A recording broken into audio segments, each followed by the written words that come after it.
It's the time of year where the football community discusses the Premier League team in the season. They share their opinions, they debate who should be in the team, until of course I post my video about it and it is accepted as the definitive answer. People in the comments will praise my ball knowledge, say my picks are 100% right, or they'll say something mean about my hair. But in all seriousness, if there is anything you disagree with in this video, do make sure to leave a comment and we can debate it. If you enjoy the video, make sure to leave a like. If you are new to the channel or find yourself coming back on a regular basis, do make sure to subscribe.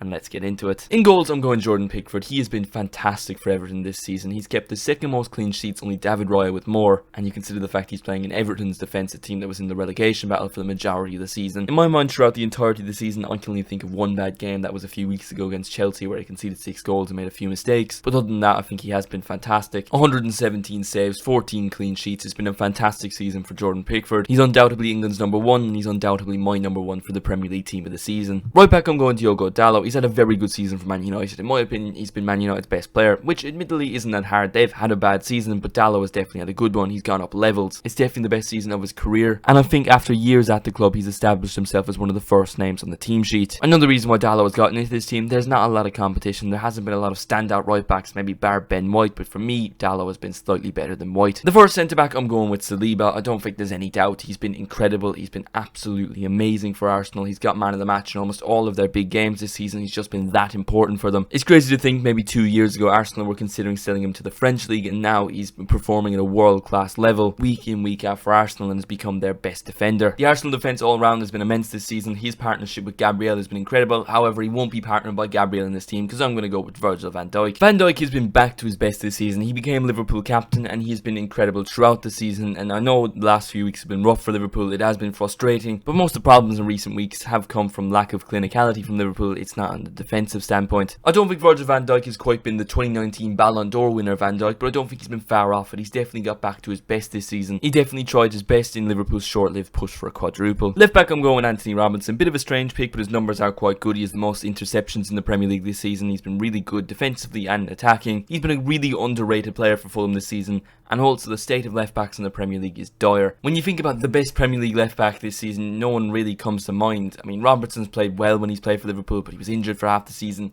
Gvardiol has been good in recent weeks, but he had a fairly slow start at Man City, and I'm not putting Zinchenko anywhere near this team. I think Robinson has consistently been good throughout the season. He's going to go into my Premier League team in the season, and I would expect maybe a few big clubs to be after him in the summer. My first defensive midfielder is going to be Rodri. No surprises here. He's in contention for the Ballon d'Or. He's absolutely incredible. He's so important for Man City. Without him, they're a different side. Now, I'm not going to tell you about the stat that he hasn't lost a game of football in a year, because penalties counts as losing. Now, of course, they're going to give the Ballon d'Or to someone who's scoring loads of goals, like Harry Kane or Jude Bellingham or maybe Mbappe, but I genuinely believe the best player on the planet this season has been Rodri. My second defensive midfielder is Declan Rice. He's arguably been Arsenal's best player this season. He's been incredible. A lot of people had doubts about the price tag Arsenal paid for him, but he's definitely proved those people wrong because he's been immense. Similar to Rodri in the sense that I think without Rice in that Arsenal team, they are a worse team. And he's only been at the club for less than 12 months and he's already become that important. That just shows how good he's been in his first season at Arsenal. Off the right, I don't think there's any doubt. Mo Salah's had a good season. Saka has been alright, but the man this season has been Cole Palmer. In a really bad Chelsea team, he has been the star. 22 goals, 10 assists, and some people will call him a penalty merchant, but I don't care. He has been fantastic, and I'll admit I was wrong. When he initially signed for Chelsea, I thought they were overpaying for him. I don't know why they paid that much. I didn't think it was going to work out, just another expensive winger they had signed. But after about 15 attempts, they finally signed a winger that worked out, because Cole Palmer has been incredible. He's gone from being a Man City bench warmer that maybe plays 3 or 4 times a season to a player that's getting 30 goal involvements in a Premier League season and will almost certainly be in the England Euro 2024 squad. For the attacking midfielder, I'm going with Martin Odegaard. He has been fantastic this season, and I feel like he's gone slightly under the radar because I think he's been amazing and not as many people seem to be talking about him. For the last 2 seasons, he's been performing like we thought he would when he was that young kid at Real Madrid. He's delivered, he's been playing at a world-class level. He's been key in Arsenal's fight for the Premier League title. Off the left, I think this is one of the positions that I don't think there's any question. It's Phil Foden. He's been incredible. When Haaland and De Bruyne were out injured, he stepped up in the attacking front, and even when they came back, he was the standout player on the attacking front. Phil Foden has been around for a very long time, but he's still so very young, yet so very good. 34 matches this season, 17 goals, 8 assists at just 23. It is incredible. If we consider the fact both Phil Foden and Cole Palmer have come from Man City's academy, you really have to start putting more respect on that academy's name, because those are 2 phenomenal players that have made the Premier League team in the season. The academy has also produced players like Frimpong, Sancho and Brahim Diaz. Haaland has the most goals in the Premier League this season, but I don't care. I'm picking Ollie Watkins, who has 19 goals, 13 assists in the Premier League this season. His all-round game has been absolutely fantastic, which Haaland just can't say. Aston Villa have qualified for the Champions League, and Ollie Watkins has been Aston Villa's best player. He's been incredible and has earned himself a spot in Gareth Southgate's Euro 2024 squad. Watkins is going in my Premier League team in the season over Haaland any day, I don't care. So that was my Premier League 23-24 team of the season. Let me know what you thought of it in the comments. I know some people will probably disagree with Watkins and maybe Robinson. Thank you all so much for watching. Make sure to leave a like if you enjoy, subscribe if you are new, and make sure to check out this video of my tier list of every single Euro 2024 kit.